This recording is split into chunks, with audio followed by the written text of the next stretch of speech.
Is it our fault that we're worth that much money? Is it? Like, it's not our fault. This guy can make 30,000 selling dirty socks. Then, bro, I can never be broke. Hi guys, it's Clinton Ogaoflondon and I'm here with Whitney. And this is Tea Podcast. We're back again for another episode. So I hope you got that puff ready to go. And you got that tea ready to sip on it. I have a better one. Over here, we only deliver it hot. So we're going to get right into it. I have a better one. What's I hope you have your flour and milk. And also your milk and tea bags. So let's make some puff and tea. Okay, I don't think everybody wants to be a chef because let me, I'll order it in. Don't stress me out. When are you ordering tea? That's just laziness. I said there are people that order like Starbucks and stuff like that. Yeah, but like, when are you gonna get puff and tea in the same place? I know, right? Maybe Maybe that's what our quality is meant to be from all of this. Yeah. That from we this should have a podcast. Shop. Yeah, we now have like pop-up shop. What are the things that they have? What? On the roads. Yeah, but they're serving. I don't know because I knew you'd say something like that. I don't you know what it is. But yeah, that's not for me. I said that's a food truck. Just get a food truck. Puff and tea. And it's perfect for the winter time. Yeah, it's actually perfect. Yeah. Best way to warm up the body, really, now I think about it. Best warm snacks. We'll go to like Peckham and lot and be like, puff and tea. Yeah. No, this is actually a great idea. I feel like a lot of great ideas are flowing this evening. Like, what is in there? I know, I don't know. Especially given my depressed time because of work. God forbid, we're not depressed in this 2026. We're only joyful. To cheer me up, speaking of the start of something new. The start of something new. 20 years of High School Musical. I know, right? When was it? It was a few days ago when I was just scrolling through YouTube and I was seeing like I think an interview of Kenny Ortega and Monique. That's the black girl from High School Musical. They did an interview, I think, with Good Morning America, to Clinton, mark the say moment. Her character's name. Kelsey. You don't say the black girl. I called her actual name Monique because I'm informed. I know, but it's just like the character's name because it's High School, so let's stick on theme. Okay, but yeah, Kelsey but like she's a person outside of the show, so like I'm identifying. Pause. Let me just double check. What's that? It is Kelsey. No, Kelsey's the pianist. Yeah. So what's her name? I don't know. I feel so bad. We should start again. We don't need to start again. But just understand, yeah. I'm so sorry. Much in my own world. I don't know much going on outside. But we should know. This is our childhood. We should know these things. I'm so sorry. It has no what's it called? The reflection of her and her character. No, she was noticeable. Like, yeah, nobody can rewrite that history. Yes, you did your thing. Taylor. But I know their real name, so what is the problem? Yeah, because they gave her a basic name. Why would they give her such a basic name? But she was a basic girl. That was basic. Because Chad's not basic. When you hear Chad, you hear a bit of swag. That fits. But Taylor does. I think that's why I'm not recalling it, because it doesn't assimilate. They shouldn't have called her Taylor, to be frank. Now that I think about remember, every time I remember her character, I just remember her headbands. Yeah, I remember years later when she said that the reason why she had the headband is because they didn't know how to properly, like, do her hair, stitch in the weave and all that stuff. So she had to have a headband. And I was realizing, like, oh my god, from High School Musical 1 to 3, these girls been wearing headband. So telling me for how many years? Because it wasn't like they did it back to back to back. Yeah. They had some gaps. Yeah. But I think maybe it also became like a staple for her. Yeah, so because of that, they didn't feel the need to spend money to get a hairstylist. I don't know about that. Like, it would have made sense for them to spend more money on everybody's style as the movie. Like, I understand I can understand like the first one, right? Because they know the expectation of what it's going that's to be. The thing. Because that one I can understand definitely. But say, if you tell me like what's it called, High School Musical 2, there was not a better reflection on that stuff, I'd be like, oh, poor Taylor. But then again, if Raven Simone was there fighting to get a good stylist in, then I could see the struggle that Taylor was still probably going through for High School Musical 2 and 3. Because I remember at one point Raven said she used to like do her hair before the season starts, and then they just have to go with that hairstyle. Like her mini braids, she had it for a reason. Because they were going to last for the season, and that means she wouldn't have to rely on like a stylist who doesn't know her hair to do her hair for the show. No, the things that black people have gone through behind the scenes and now continue to go through, it's sad because like disappointing. 2026, you're still hearing stories like that. I remember the girl from Sabrina, not the Sabrina Teenage Witch, not that one. I was about to say, it was the CW just that one. alone, she had told her not to be there. Black people don't do witches, but continue. No, it was the CW one. Okay. And it was based on the comic book Sabrina. Mm-hmm. And there was one girl, she was black, and she actually played a witch. Mm-hmm. And we don't do that. Anyway, she did a whole video of her when she gets on set and what she has to do. And she has to do these waves for her hair, and she does her own hair. No. I remember she saying because they didn't have anyone who could do her hair. I remember Bella Thorne came in the comments and said, I know how you feel. I always have to do my hair. They just don't know. And people look to this girl and be like, I remember someone in the comments said, this is why Zendaya is where she is. And you were where you are. Like, read a room. Like, actually read a room. Like, it just, all things like that just reminds you that ignorance is real. But, you know. Yeah, she was really just like, but yeah, I always have to do my hair. I know how long it takes. She's like Bella. Lol. But yeah. But anyway, going back to High School Musical. Yeah, and yes, before we even move on from this discussion, everything goes back to Monique's headbands, and her headbands were iconic. Yeah. So yeah, I'm surprised they didn't try and do something like that, something with that. You know how just here where like I had a headband range. Yeah. Yeah, you know how Josie I had the bows. You know, especially with all the merch they were doing for High School Musical. It would have been nice. True. Yeah, that would have been nice. Now that we think about it. Yeah. Yeah, but definitely we can't forget Monique and her headbands. We can't. Oh my God, Ashley Tisdale literally shared a video. Ashley Tisdale French, sorry. Ashley Tisdale French, who played Sharpay Evans. What do you mean Ashley Tisdale French? What's that? That's her. Was she in French? Was she speaking French? That is her surname now, because she took her husband's name. Oh, so she's actually was not persistent at all. But it's not today she got married. I don't get it. No, but now she's professionally going and Ashley Tisdale French. Before she was still continuing Ashley Tisdale. Why all of a sudden? It's because of bad publicity. No. This was even before, and from what I'm seeing, Hillary's getting more bad publicity than Ashley. Is it? Yeah, mainly because of her husband. Yeah. Himself. Yeah, he really shouldn't have. Because it was just looking nasty, mate. Yeah, really shouldn't have. Especially because she didn't actually call her name. So when he came, it was giving more ick vibes. Yeah, no. It was like, okay, so now you're basically saying it is about her, and is it that she can't defend herself, and you're literally putting your head in a female. Like it was weird, bro. No, it was weird. No one called you. No, like once I saw his contributions to the whole situation, I'm like, this is unnecessary. It's unnecessary, and I personally would not take that approach. Yeah. Even got me into the thought of like, how would you feel if, like, you know, your husband or partner? I ain't marrying a husband. No, but what I mean, like, that's what I said, husband. That's what I was about to say, partner after. Okay, but you could wife, husband, partner, wife. Yeah, what's it called? You know, husband, partner, like wife got involved in like a situation between you and your friend. I would advise my friend not. I would advise my wife not to, because I would not do that for her. Exactly. Like, it's not that I don't back you. It's not that I don't defend you. But let's avoid unnecessary and mess. We can do it at home. Exactly. I don't need to, like, you know, because I don't know. Just it's like, even when I watch, like, going to shows like the Real Housewives of the Real Housewife franchise, when the husbands used to get in like involved, I'll be like, there's 5 women and 1 man getting involved. I'm like, why don't you read the room and see what the other husbands are doing? Why, like, that's what they used to call Peter. What was it called? Patricia. Because I'm like, Peter really actually don't need to get involved. Yeah. Like, Cynthia can hold her own, you know? Yeah. Yeah, definitely. I agree. I just feel like if I'm in such a situation, if anything, I would speak to my wife about it privately. Exactly. But whatever she's going to do out there in public, especially if it has nothing to do with me, I'm not going to get myself too involved, because it's just going to get unnecessarily messy. Even if I'm like, trying to advise her in the situation, I would still try and do it in a private way. Exactly. Not in a way where it's like I'm inserting myself into whatever situation they have going on there. Because, like, the worst thing I can think of is, like, imagine you do all of that and then they end up being friends again. No, but and then how are you looking? It's a bit like friends inserting themselves into people's like family situations.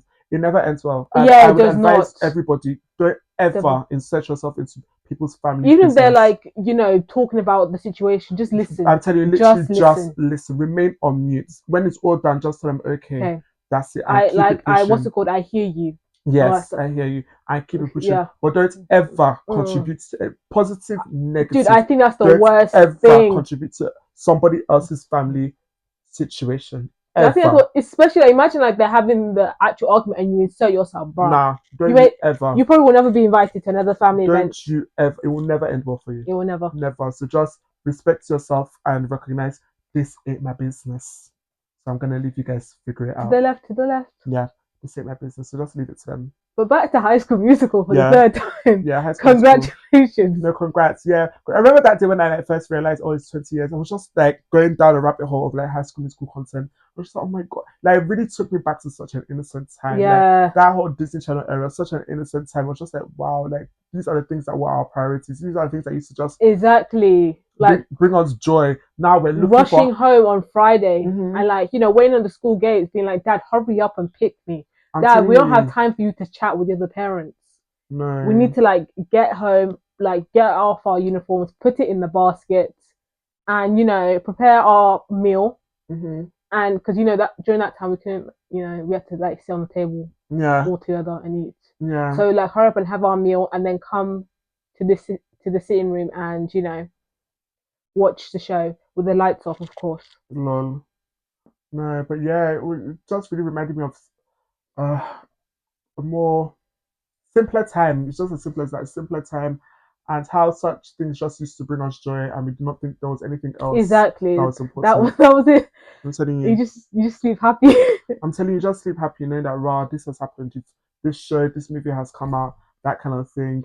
And I was even thinking, I'm like, how would our children experience such now, considering the fact that everything is moving on to streaming service? They'll probably have those moments on streaming services. It may not be like exactly the same like the rush, because they can like some of them will watch it at different stages at different time, but they'll have that moment when they come together and be like, oh my gosh, it just will probably be different than what we experience. It's probably going to be a different one, but that's life. It evolves. Everything's life meant to stay the same. But I hope they would feel the same joy that we used to feel from such experiences and from like television, because at the end of the day, that's all they're really going to be doing in their free time, is to be watching television. So it better be bringing me joy, because I have nothing else to offer you. That sounds like something I would actually say. The fact that you said it, I'm shocked. Like, I have nothing else to offer you. It's time to watch television, so you better bring me joy. There's only so much I can entertain you with. I'm telling you. And even me, I'm like, I'm kind of like the type of person, if I decided to have those things. Kids, yes. Yeah. Those munchkins. They're not serious, but yeah, when you have kids, yeah. If I decided to have those, what's it called? I don't think I'll really be the person I'll be in digital media, even though I'm like really into digital stuff and all that stuff. Like, their phones and laptops. No. I really want that happening. The way I'm going to be, like, because I know the impact at my age such devices have on me, like, I'm going to be even more cautious of my children in such formative years. Like, it's one thing to grow to a place where, okay, you need to give your children space to make decisions for themselves, and it also gets to a point where it's inevitable. Say, for example, now your children are going to secondary school, you need to be able to communicate with them. So the time is going to come, but there's a time where it's not necessary, and that time that is not necessary, I do not see myself indulging, because I do not want them to think this is all my life revolves around. No. So I think I'm going to be very, very on top of this whole screen time business. Yeah, when it comes to my children, it's not something that I'm going to take lightly, in my opinion. Hopefully I will not be too strict on it and to the point where they hate me. But they need to know that in this household, this screen thing is not going to be our priority. As much as I will be on the screen, does not mean that our life is going to revolve around it. Yeah. Okay. Yeah. I feel you. I feel like I'm just that person that wants them to do more things outdoors. I want them to do activities, really. Like, I need to know that you'll be able to survive if there's a fire. Definitely. And at the end of the day, that time they don't get it back. That's the thing. So, like, it's very, I appreciate, I remember, I think it was yesterday or the day before, I was just like, I don't know, I was just lying around. It just came to me. I was just like, I appreciate the fact that they made us learn how to swim. But that's what the amount of people that the sad news I'd be hearing about people who've passed away, and even though I know some of these people can swim and people can swim and still die in the sea and all that but stuff. they're the avoidable ones. But there are ones that are avoidable. They are like the ones that enter the pool, and because there's no one around and they can't swim, they end up drowning in the pool. No. Stuff like that just makes me appreciate bro, that exactly. I can swim. And the thing is that because as we grow, things just get busier and busier. So those things that we had the time to make a priority when we were younger. As you get older, it just gets harder. Say for example, now this sort of thing, if you didn't learn then, like it's getting harder to make out, you literally have to make the conscious decision to make out time of your schedule to go and learn this thing. So things just get harder. So that's I'm like that and more younger period, because I like learning how to swim as an adult probably more expensive than being a kid. That's your parents true. Are paying for it. Lol, but that's true. So like I just feel I'm reminded that those younger years that we have, we never get them back. So all that we need to be doing as youngers, all my children need to be doing as youngers, that's what I want them to be doing. Appreciate the innocence. Exactly. I really want them to appreciate, to take it all in, take in the innocence, because this adulthood, once you're there, there's no going back. So there's no need to rush. The adult world is not for the weak. I'm telling you, there's no need to rush. There's no turning back. Take your time. What's the rush? God forbid. Take your time. What's the rush? Because the next line, I'm not a mutt. I'm a dog. I'm not a dog. I'm not a dog, and I'm not a mutt. It's not happening. If you what's a mutt? It's like a dog. It's like a what's it called, a bulldog. I ain't any of them. Ain't any of them. So yeah, that's the next line. God forbid. It's like it's like big ups to Leon Thomas. Very happy for his success. So happy for his success. But and sticking with like the Leon Thomas, the teen stars, the Disney Nickelodeon stars, going back to High School Musical for the 4th time. Okay. It's also like great to see like how they've evolved, because it's not just like one person and that was it. Because sometimes they'll be like that one person that skyrockets, and then the rest are maybe okay doing Hallmark movies. Not that anything's wrong with Hallmark. Clinton loves Hallmark movies for Christmas. Yeah. But yeah, the fact that they've found their niche, stuck with them, become successful in it. Yeah. Like you have Zac Efron, movies, TV shows, and now he's doing a lot of his own, producing his own TV show, and really hanging out in Australia and making movies there, and trying to bring income to Australia. Like he's one of the. Is he Australian? No, but he just enjoys Australia. Okay. And like a lot, I actually started to see a lot of the Chris Hemsworth, Nicole Kidman. That's why they're Australian. They're Australian, but they're really trying to show that we don't have to all film in Hollywood. Yeah. Like we can film in Australia and bring something to Australia. So the fact that someone like Zac Efron, who's people say Hollywood star, raised in America and all that stuff, is one of the few people currently bringing attention to Australia. No. You gotta give him credit for that. You have to give them credit for that and all that stuff, because one day we'll look at Wikipedia and be like, the people who really helped start the trend was the Nicole I was about to say Nicole Scherzinger, Nicole Kidman. Why are you in the face? Nicole Kidman, the Hugh Jackman, and Zac Efron will also be in that conversation. So good up for him, because he really feels like he's doing things that he wants to do more than, especially now rather than before. Because it was High School Musical, then it was Hairspray, and then it was 16 again, all that stuff. And now you see him just doing stuff that he likes, like having a show with his brother. It's nice to see. And then what's it called? Chad Corbin Blue. Push it to the limit. Hey,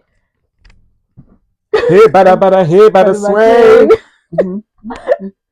People do not appreciate the jabs that came out of that guy. No. Especially with the afro. Lol. That was a time. No, it definitely was. I didn't used to see that. Exactly what I was about to say. We didn't really used to see that. It was like something that was unique to. Once you saw the afro, you knew, Chad is here. Corbin Blue is here. So, exactly. Like when he cut off, it was a big deal. Yeah, I feel people. You. Like every time I see him now, and he doesn't have his hair as long as I'm just like, where's the rest of you? But evolve.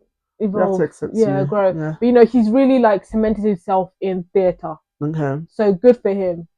All that stuff. It's not like he's just doing support role. He's getting the lead. Get top billing. Good for you, Chad. Sorry, Corbin Blue. Good for him. And then Ashley Tisdale, Sharpay Evans.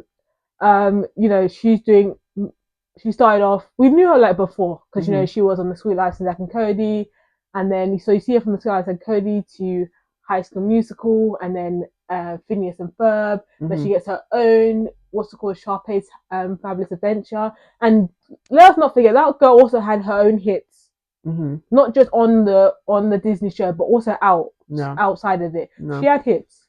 And and then from there she created her own production company, and actually there's shows that we've watched, right, that she's actually produced that just like, oh my gosh, like Cloud9 from Disney Channel.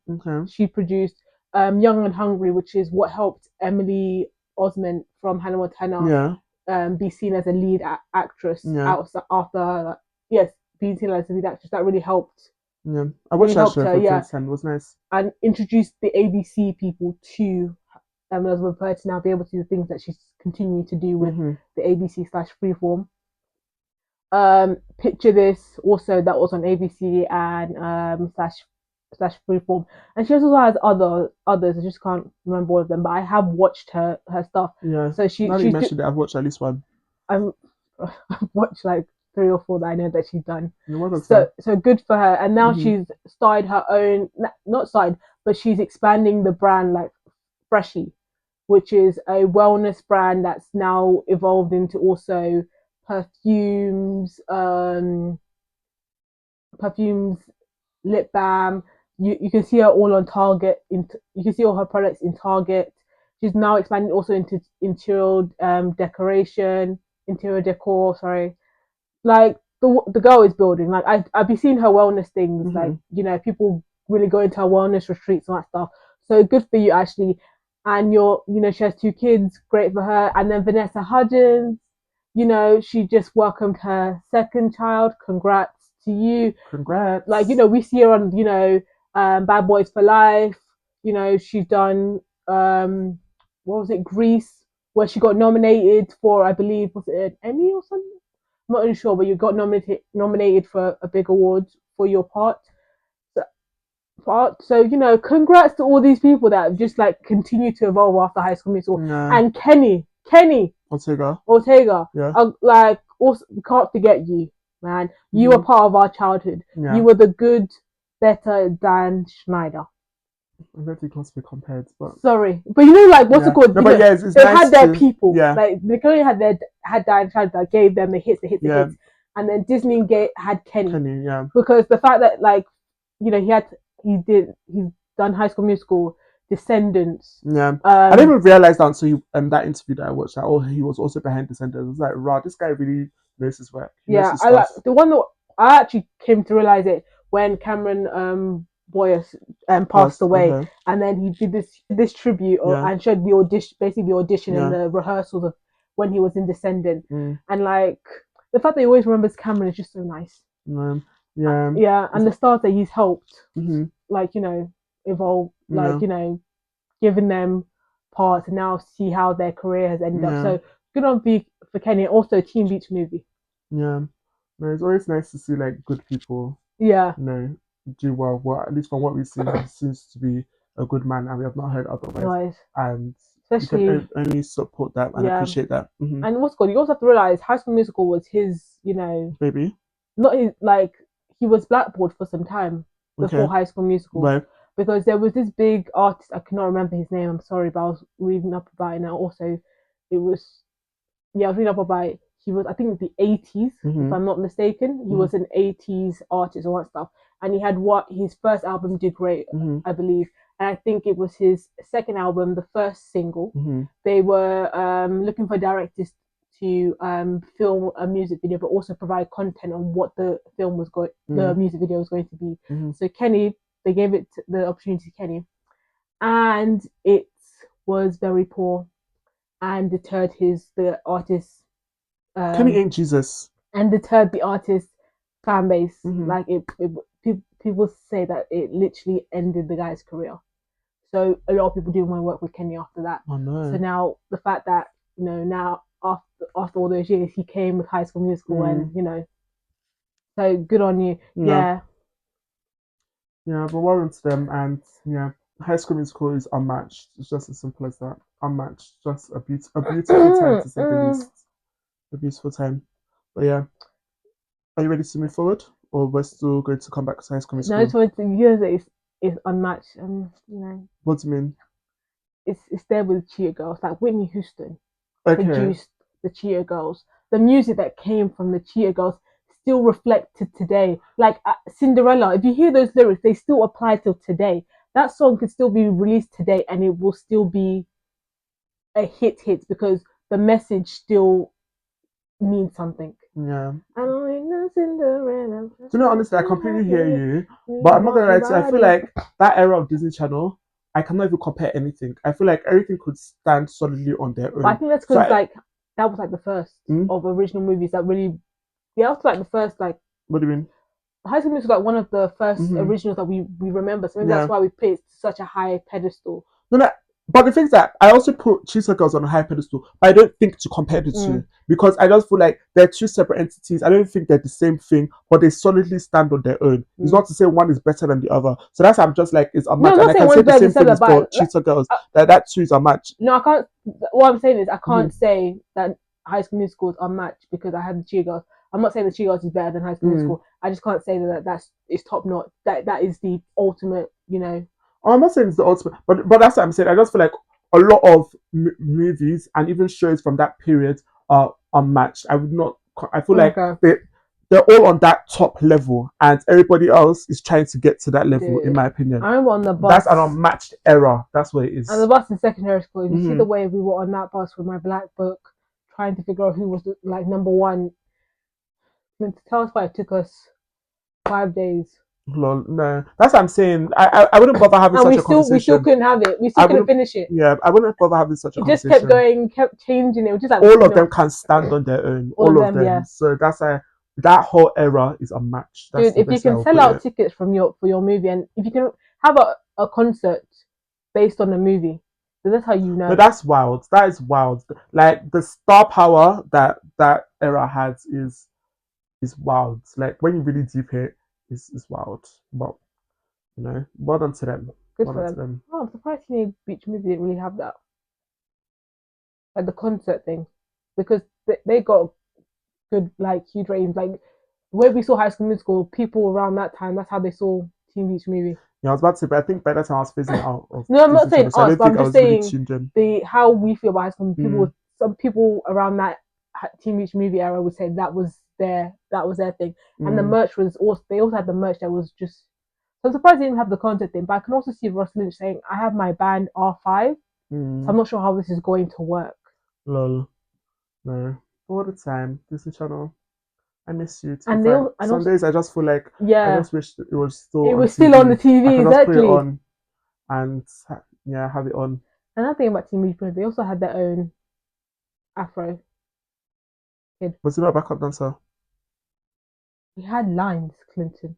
The way you said it doesn't sound like as much. And he was on Live and Maddie. He wasn't Corbin Blue, from what you're saying. You know, he auditioned to play Ross.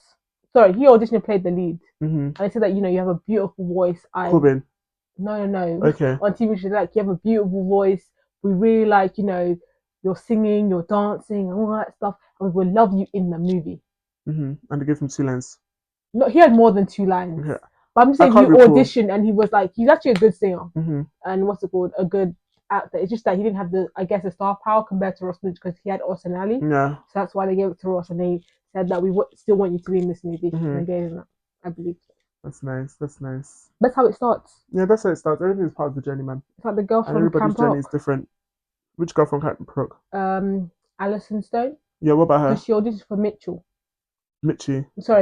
But she already had a career in Mission, so I don't really feel like Camp Rock is the thing that was going to make or break her. It would allow people to see her as a lead. Maybe because a lot of the time we saw her in supporting roles. So this was really like. But even in her supporting roles, she was.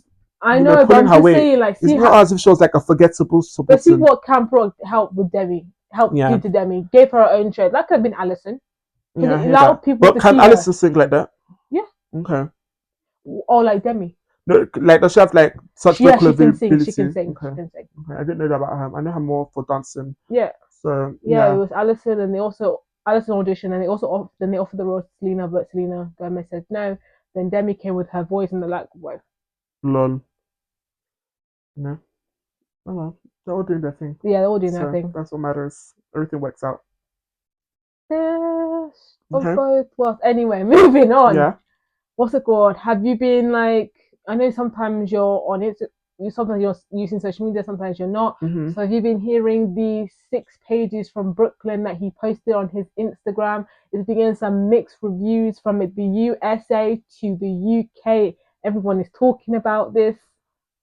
And it's so weird because we spoke about it last episode. So the fact they just came out, and then David's done his his cute PG response. Oh, he did. Yeah, because they asked me, it's like what I've learned is that kids you got to allow your kids to make their own mistakes.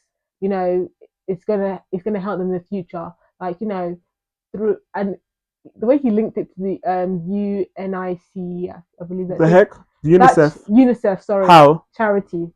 Yeah, it was so funny. I was like, David, you're kind of like proving the guy. Honestly, point. That's proving his point. I'm like, huh? I was like, David, really didn't have to. You could just cut it off there, mate. But I think maybe he was there for it. That's why maybe he brought it up. I wasn't entirely sure. That's a bit random. Imagine the cheek. Also cool. I don't think I don't think he actually. I think he was there at the thing. Mm-hmm. So, because that's the only explanation I could come up with. Lol. Where is it? Yeah. Where is it?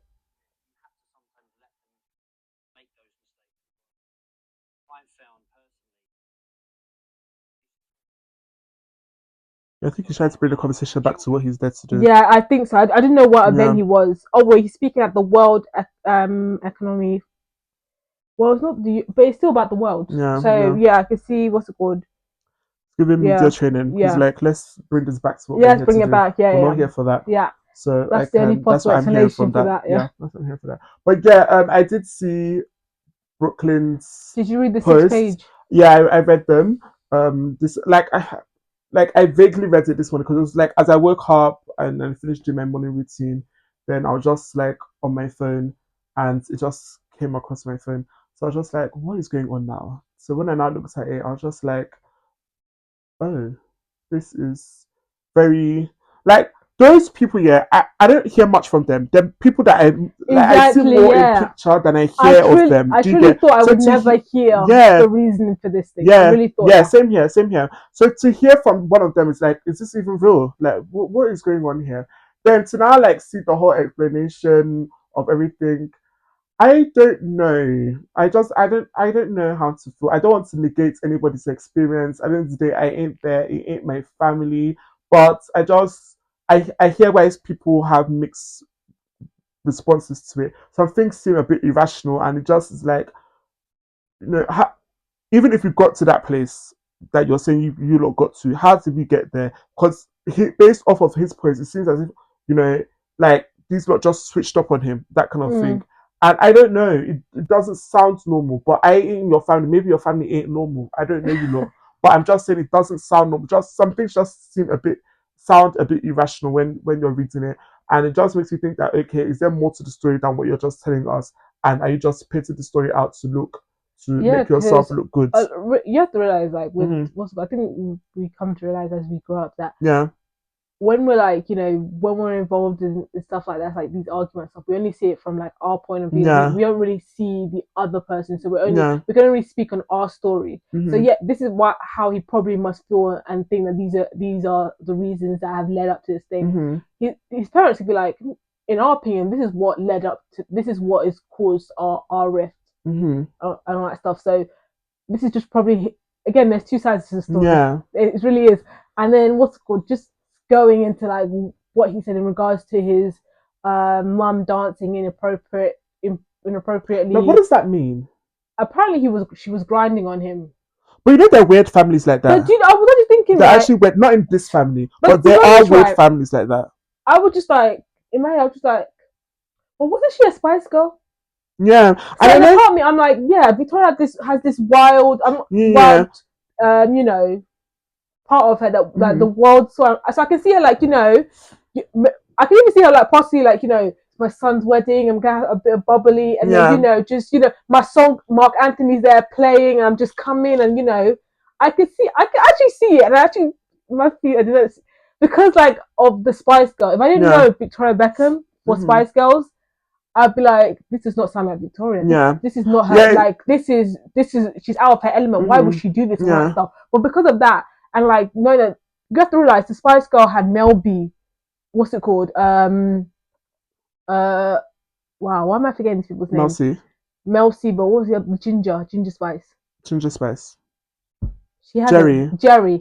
I'm like, if you and they lasted for how many years? So that means that told me that their personalities gelled to a point. Yeah, and so there was a wild side of Victoria that was able to have tongue in cheek with these people, and never I could see it with her children and even David.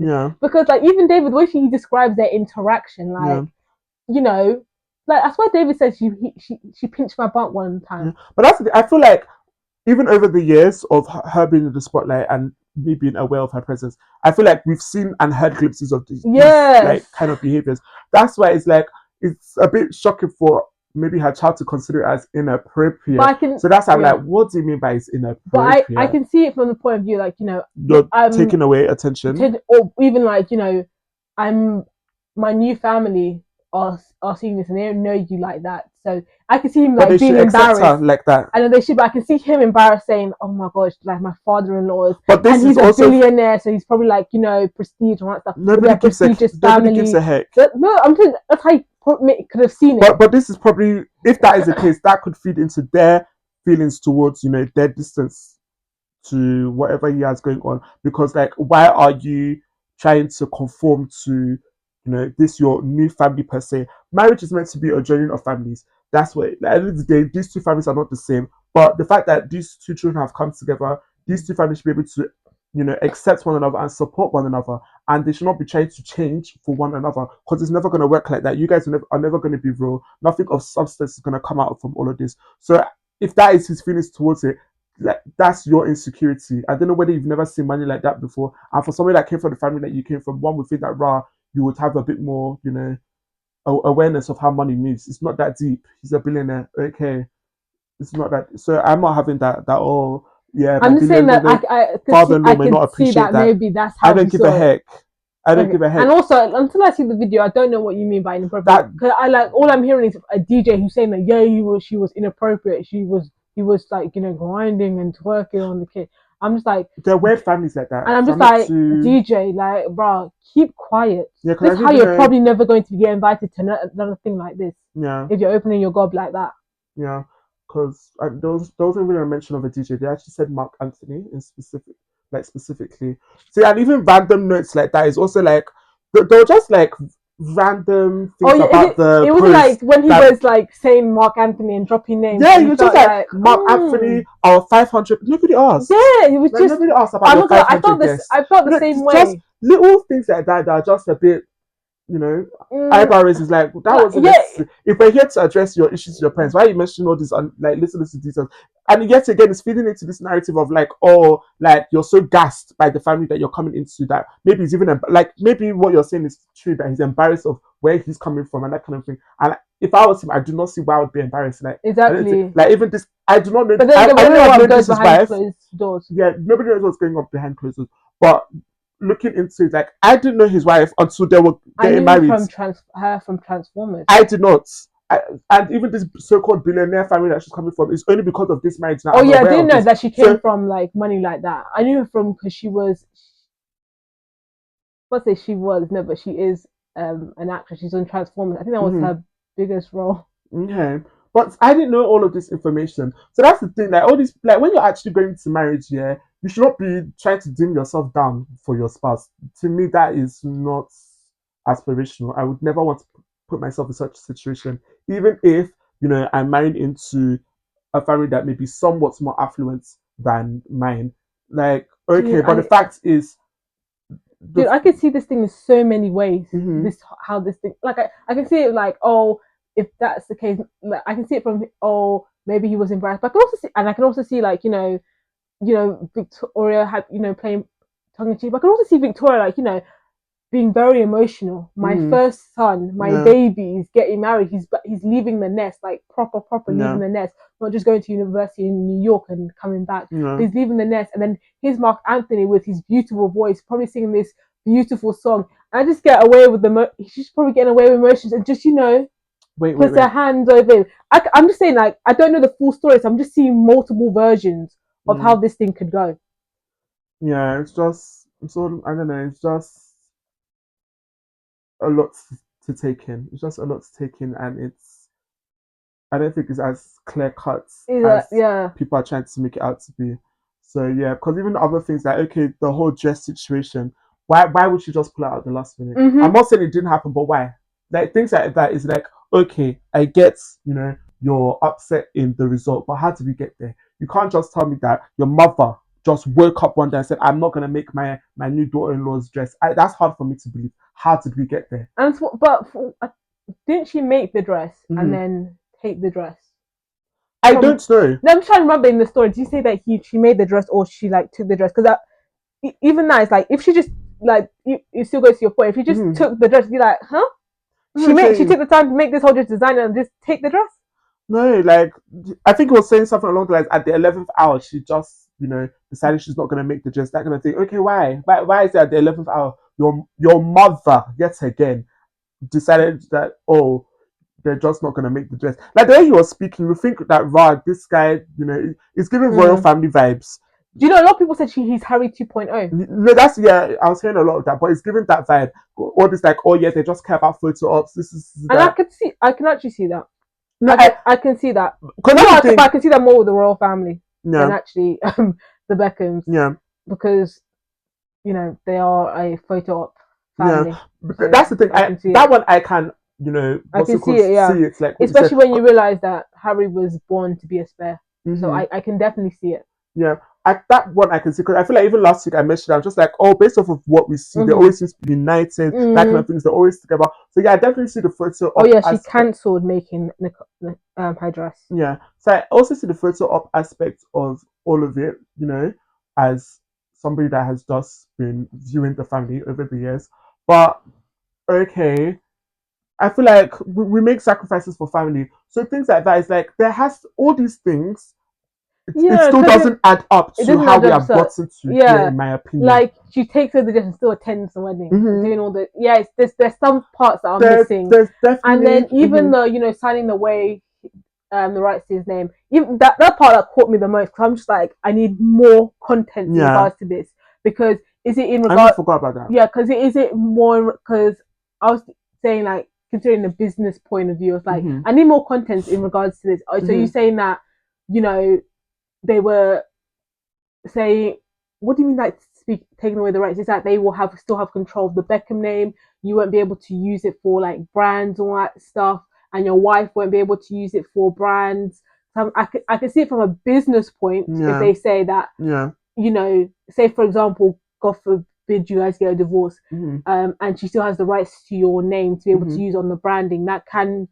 And also the empire that the Beckhams have created, I can also see them saying we need to have ownership and control, because respectfully, we don't know what your wife is going to do with this thing that could disrupt the empire that we've built. Yeah. So when he said that, I was like, I need more content. I'm like, because when I just read it, I was like, yeah, I can see this from a business point of view, why they may say that. Yeah. So I just needed more content. I was like, so you saying that they've taken all your rights, or that they want the rights to the ownership of it? Because that's actually quite different in regards to whether, for example, they say they're highlighting that you need their permission to be able to use the Beckham name for branding, for like branding, like if you want to create your own company or your own brand, and if your wife wants to create that, because I can actually see that as a protection on the like the immediate family and the empire, the Beckham empire. That they have created. So that's all that's the part that caught me the most. Yeah, things, I think, and yet again, this is a family issue. You lot should figure it out. Getting the public involved is not doing anything. I know, it's just so on brand. Exactly, it's definitely off brand, but that's not even my business. But getting other people involved in your family business is a waste of time. We're not going to do anything for you. But I think the reason why there's nothing else we can do for you. It's giving VAR. I'm looking for disciples. I'm looking for supporters. Like, and it's very hard because we don't really know you outside of the Beckhams. Exactly. So it's very hard. Do you understand? Like we don't really know what your career is for us to be able to support it. Or like you have started something alone that you have your own fan base, and we're like, okay, like. Yeah, because it's really hard, like, being able to, when you're like associated with one particular family, when you're outside with that, not outed, but like you're trying to disassociate yourself from that family, from your own path, and it must be really hard, and also like who we meant to like. We haven't seen enough from you to realize who you are, what your path is. Yeah. We only know you from the Beckham family. So when you disassociate yourself, it's hard to, as you said, if you are trying to get disciple, it's hard for us to lean towards that because all we've known, all we've like kind of seen is what we've seen from Victoria and David. Yeah. But we have an idea of what their character is because of the character they presented to us. This is the first time we're like really hearing your voice and seeing you, you know. So it is hard. Yeah. And what's it called? Oh yeah, I think the reason why he came out to this is because his wife's been getting a lot of has been bullied a lot online. A lot of people saying she's cold and all that stuff. That why are you taking Brooklyn from his family? You've broken Brooklyn from his siblings and his parents, and she's now had to like limit her comments. So I think that's why he's now said, okay, enough is enough. I want to stand up for my wife, and that's why he did this 6-page, report to us, to the media. But how did this whole narrative even start? It's his marriage that is the cause of all this. I think because we didn't know. I think because nobody knew what was the thing that. So people just assumed based on the timelines. Because they're like, because I can see how people could jump to that conclusion because like all we've known you is again with your family. Yeah. All we've seen you is with your family, and then all of a sudden, you've blocked your family members. You've removed their pictures from Instagram. Your wife has also removed her picture from Instagram, but your parents have still kept theirs. So the only change from when you were with your parents to you now is this marriage. Yeah. So I can see why they've jumped to that. Yeah. And I'm not gonna lie, wife has a resting B face. Huh? A resting B face. Yeah. No. So that also adds to their story. Yeah. Basically. Because the thing is that like things don't come out of nowhere, in my opinion. And another thing, if anything, yes, again, I just don't think Brooklyn is completely clean in this whole situation.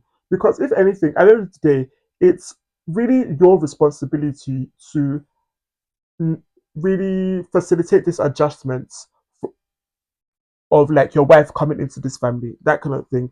Like, so this is in my opinion, I just feel like Brooklyn has a lot to play in this whole situation, and even if his wife is influencing him, if that is the case, it's his choice to be influenced, and he needs to stop blaming other people for the issues that he's having with his family. I think there's a need for some accountability, and the only reason why we're now talking like this is because they're flipping brought it to our attention. If you guys kept all of this thing to yourselves like you should, because it's none of our business.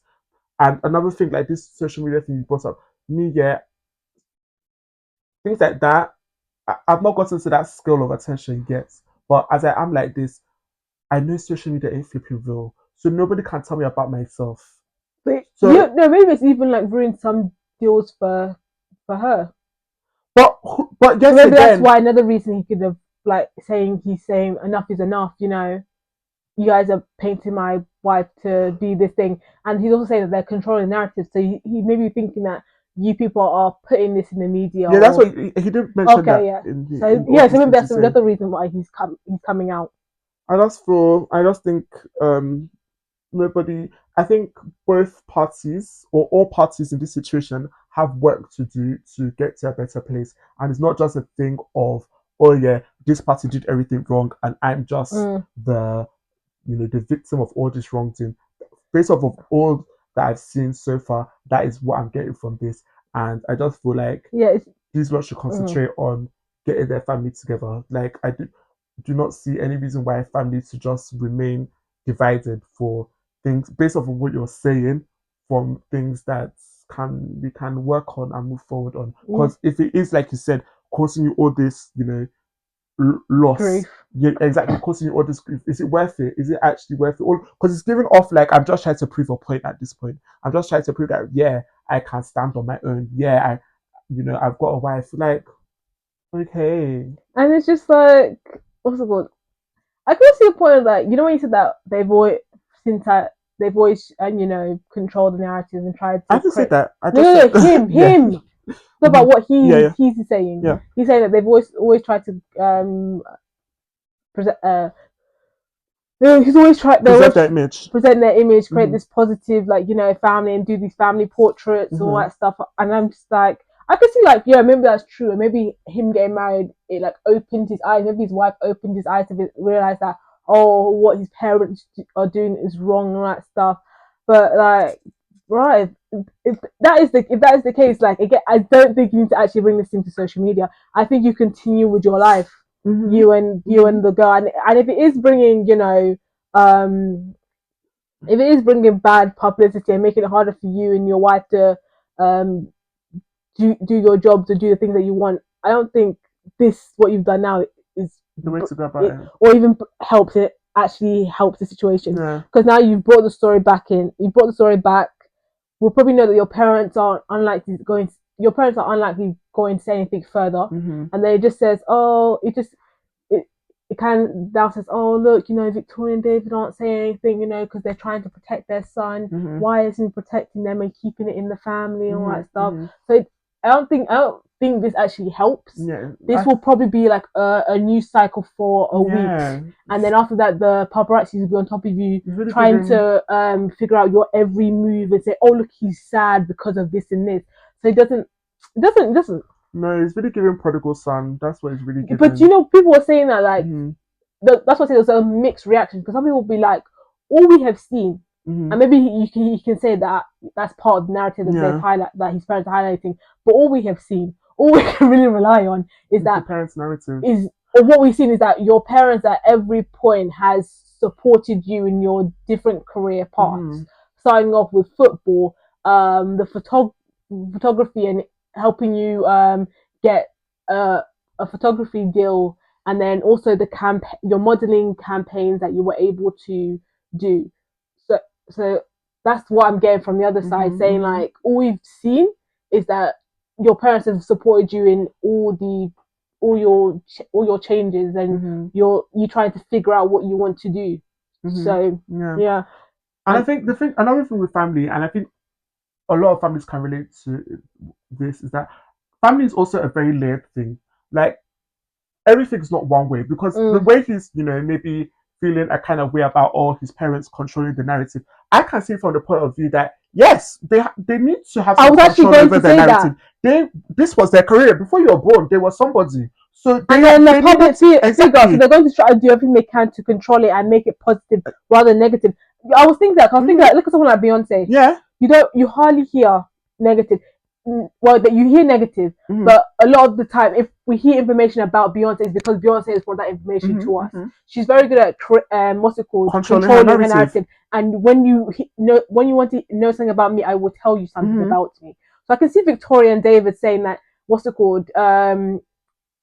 trying to control it and not bring out any family issues to the public. It's reasonable. Yeah, and as you mentioned, these people have been doing this thing for time, because there was a time when David was not liked. Yeah, especially when he got transferred, when he left his club. I don't know which club it was. Yeah, because there's a lot of clubs, but he left his club, and then people were coming at him, sending death threats on his baby. And then when people were saying Victoria was never going to make it into fashion and all that stuff, and she can't sing and all that stuff. There was negative. There have been times when people have suffered a lot of negative. So I can see with all that negative, and also you coming, especially the time when you're attacking my family, them trying to, take back control, grip it, and I can see that. Yeah, you make a good point. So yeah, I'm just like, it's not just clear cut. And another thing is that with family, even you probably relate to this because you're always insinuating it. But sometimes we compromise. It's just. So things like this, make me think that why did we have to get to this point? Because based on what you're saying, I still don't get why we're at this point. That's just it. King does not concur. You don't not concur. You don't understand. I really don't. I still do not get why we're at this point. I'm not convinced. You haven't won me over. I am just that, because I think that was the purpose of this post, was to try and win people over. You haven't. Yeah, at least you haven't won me over. And I still I don't think care. you've just made it more confusing for us. Yeah. Now we're just wondering. Have something to talk about. And now we'll just have more questions and answers. We're like, okay, so why did this happen? Why did this happen? What led to this? Mm-hmm. It's just like that's why honestly, that's it. Sometimes, yeah, as I'm growing in this, lifestyle that I'm growing, I just something I have in mind is that I ain't finna explain myself to nobody because, like, how much explaining can you do? Do you know what's it called? I forgot who it was, but it was a celebrity, and he was like speaking to this other celebrity. I was like, he was interviewing her, and he was like, "Help me understand." And girl had the best response. She was just like, "I don't think I came into this world to help you understand or help you figure out my motives and what I'm my and what's it called, my message. Like, it's not my job to teach you." That's what she was basically saying. And I'm just like, what was that? When I watched it, I was like, this was actually a good message. This is a perfect answer, bruh. It's not my job to help you understand. I've said what I said. You're trying. He was basically trying to like attack her using the word because of the words against her, and he was like, you at the end of it was like, help me understand, and she was just like, I don't actually have to help you understand nothing. You want to understand, but that's a you issue, basically. Because at the end of the day, humans are never satisfied. So as much as you can try your best and explain every single thing about something, they will still have questions. So what is the point of this? At the end of the day, nothing is going to change your actual life. So concentrate on that. And we get that, those of us who are working in a space where we're allowing a lot of people into our life, but you cannot. I don't advise anybody that is working in this space, and even in regular life, to allow themselves get to a point where like other people are dictating to them how they're living their life, or they need to live their life for other people, because that's what all of this is giving. Yet again, none of this is actually our business. This is a family business, and you lot should go and rectify it together as a family. I was reading like this article about someone who was analyzing this whole family issue and all that stuff, and the person, I'm not sure if they're correct or not, but the person said that it seems like what is happening from her view and from analysing, it seems that it's likely that Brooklyn and Nicole, or Nicola, sorry, don't remember the name, no offense, what's it called? It seems like Brooklyn and his wife had this image and, probably this plan that they would become the new Victoria and David. With what? And they've realised it's harder than it seems. And that's what the person was saying. Because she's saying that's what it's giving. Like, they seem like this happy, collective family. They were taking family pictures. They were going to events, all that stuff. And it seemed like they were saying that, okay, well, the next generation of the Beckham family. And it seems like it hasn't worked out that way. And they maybe blame, what's it called, the parents, for given the failed ventures that Brooklyn has suffered, and us still not knowing what Nicole really does. So that's the point of view that person was given. I was just like, I could see how someone could jump to that. I'm not saying it's true or not, but I could see how someone could jump to that, saying like, yeah, because like there was so much media attention on this relationship and this wedding, all that stuff. So I can see how they're like, yep, our parents, because Victoria and David had their own big wedding. So like, yep, we're doing a big wedding. It's all on the magazines, Vogue, they're all covering it. And now like it's time for the world to see us. And it's not really worked out that way because they're still associated with the Beckham, not the Beckhams, like them on their own with their own version of Beckham. It's still the Victoria and David Beckham show. I hope they weren't, because if they were, that would have been really dumb. Because yet again, David Beckham and Victoria Beckham, she wasn't Victoria at the time, but they both had their own thing going on before they came together. Dude. So they both had their own empires, and they united the empires to build an even bigger empire. This so-called next generation, we're yet to still understand what you lot are doing. So yeah, we've been distracted by the wedding. The wedding's over now. What we meant to be looking at? I think because we also have to, because in the same article they also pointed to, like, say for example, the Sophia Richie effect that happened, where she had this huge wedding. It was trending, going like viral on TikTok, Snapchat, Instagram. People were talking about this thing from the time she got in, from the time of her arriving for her wedding her vlogging about the events leading up to the wedding and stuff. It was a big thing. It actually helped people realize who she is outside Lionel Richie. Okay. And after that, she got a lot of deals. Like did a line with Tommy Hilfiger. Has now has her own label, which is in top shop shops and all that stuff.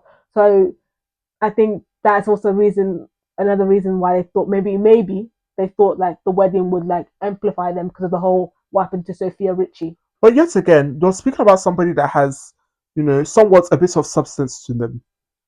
Like, as much as you're saying that, she's trying to get away from this whole Lionel Richie's daughter narrative. I have seen Sophia Richie before she got married to this man do things, because of Scott, and even I don't know, but like even her getting with Scott was not the first time I've heard of her. I've heard of her, but I don't think that people knew her like that, because people really like know her outside. You don't really see the whole Lionel Richie's daughter Sophia Richie anymore, because before she had a good base and all that stuff, but the way her followers jumped after the whole wedding thing, the opportunity she had before compared to after that wedding till now, but yet again, I feel like work has been done to establish something for herself. These lots, I haven't heard you speak before. What am I meant to do with this? Yes, she's an actress, Clinton. I haven't heard you speak before. What am I meant to do with this? She was in Transformers. It was a box office hit. I haven't heard you speak before. What am I meant to do with this? So, like, you can't complain when you're known for one thing, when you haven't done much to change that or to evolve out of that. Do you get? And do not. People always say, don't bite the hand that feeds you. This, I don't see how this is going to help you lot or going to turn out positive for you lot in any way. You guys, like, if you guys were smart, honestly, you even just ride on these characters until you're able to establish something for yourself. That would have been smarter than all this mess that you're stirring up. Like, keep the mystery. I'm telling you, keep the mystery. Then at least you can, use the Beckham as a pulling factor. The Beckham, like, get all your magazine covers and deals with them, questioning you, but you still remaining coy. No, but that's the thing. But even at that, what I'm saying, you can use this Beckham, attention to pull people in, and show them what you have to offer. But there's no point, just riding on these coattails. Then overnight, you're not coming out to tell us that, I don't want to be a part of this anymore. But like, we haven't known you outside of this, so that's what I'm saying. I like, when I think of Brooklyn, you're still associated to the Beckham family. So when you disassociate yourself, I'm just like, to where? Huh? So that's why I don't know how we can help you here. That is really the biggest issue. You can have these issues, but I don't know what we're meant to do for you. I really don't. But, no, wow, the Beckhams really have. They really have. Gotten what's it called, the media back to work. Yeah. Honestly, because currently the last time we have been divulged this much into UK affairs. So well done to you guys. They really still have a hold on. I also don't think you should like. Brought in your siblings. Yeah, and those are your younger siblings. Exactly, like Harper one day, if she doesn't have social media now, she'll see that. No, it's a lot of eyebrow raising activity occurring. Have you heard about Elon Musk's AI platform? No. Now let me just tell people, you guys know me. Like, I'm like actually interested in this AI, and I actually like I'm always trying to like learn about this AI. I like it, but I do think there should be some safeguarding with this AI. That's one thing, because I do feel like it could get out of control. So Elon Musk, right, has this AI platform called Grok, and basically it can manipulate your image. So say for example, it's an image of you. Someone can literally remove your clothes and just present a picture of you nude. So there have been celebrities like Maya Jama, and then this South African icon. I cannot pronounce her name. You may have to pronounce it.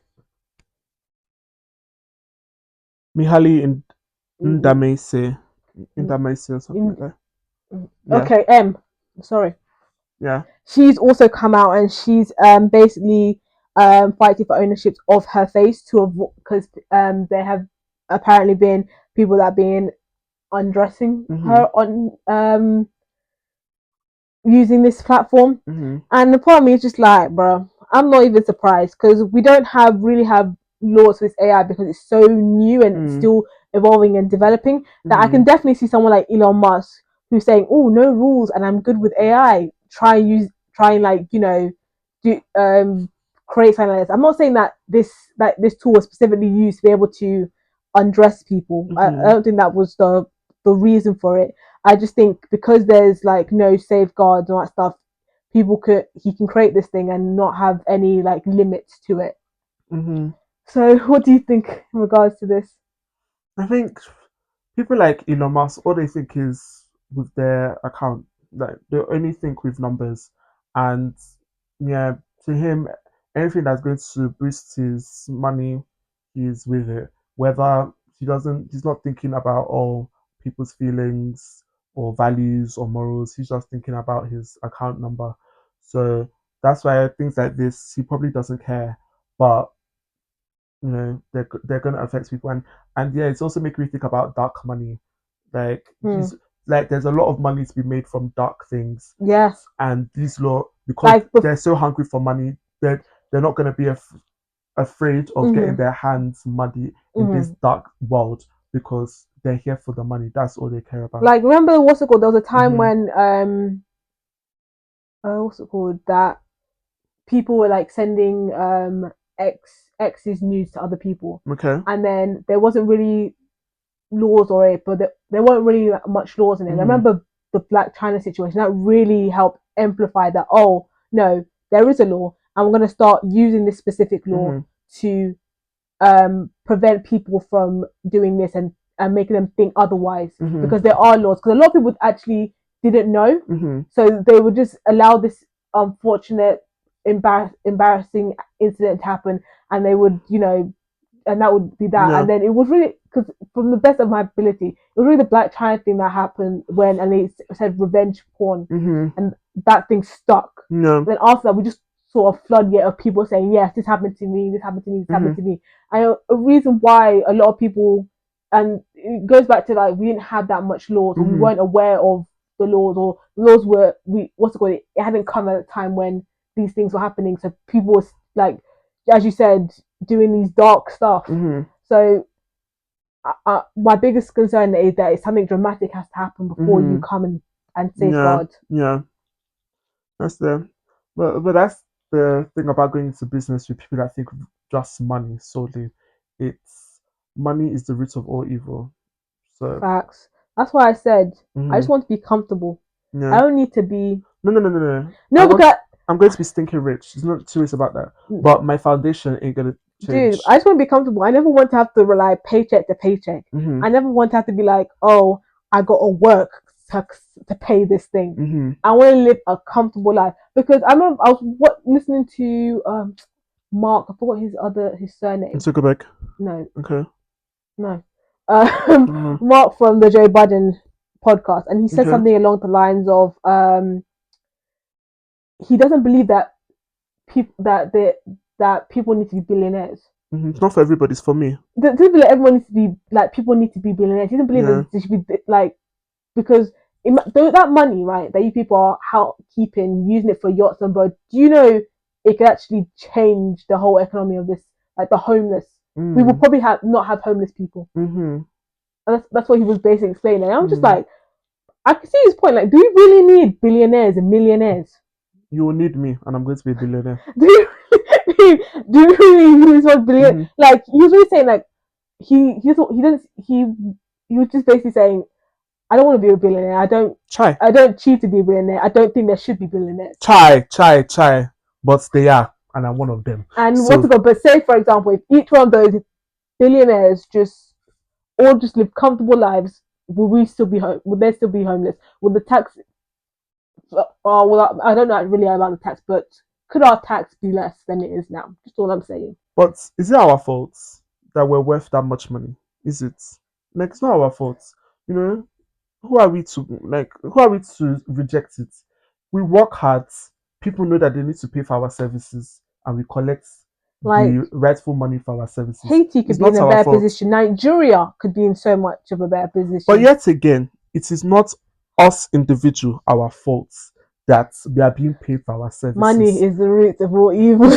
It is, but we have the likes of myself. We have foundation. That is Jesus Christ. So as much as the money is growing, it's not going to change the values that are in Jesus. So yes, it's not our fault that we are worth this much money, and people have to pay us for us to deliver the services that you need at the end of the day.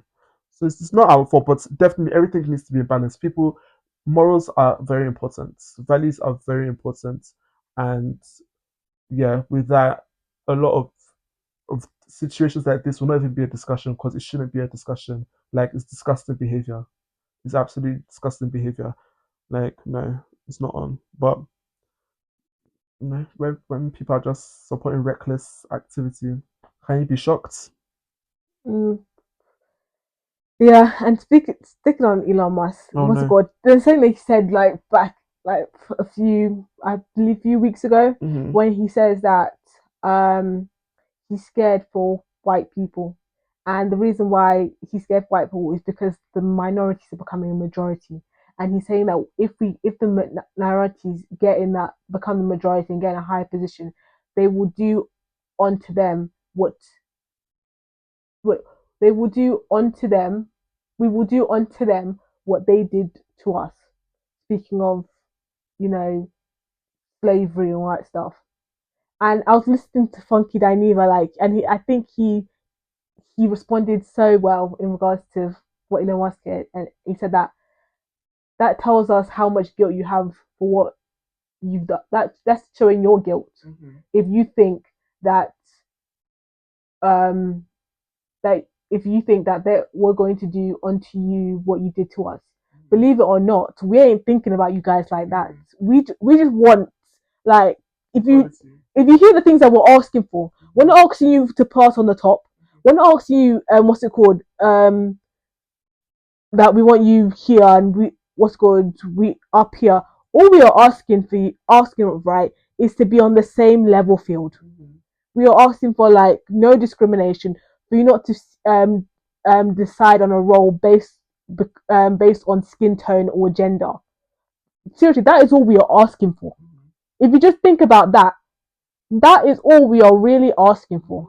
And you're here saying, and then you also said, if we're going to keep it a buck, the minorities are already the majorities.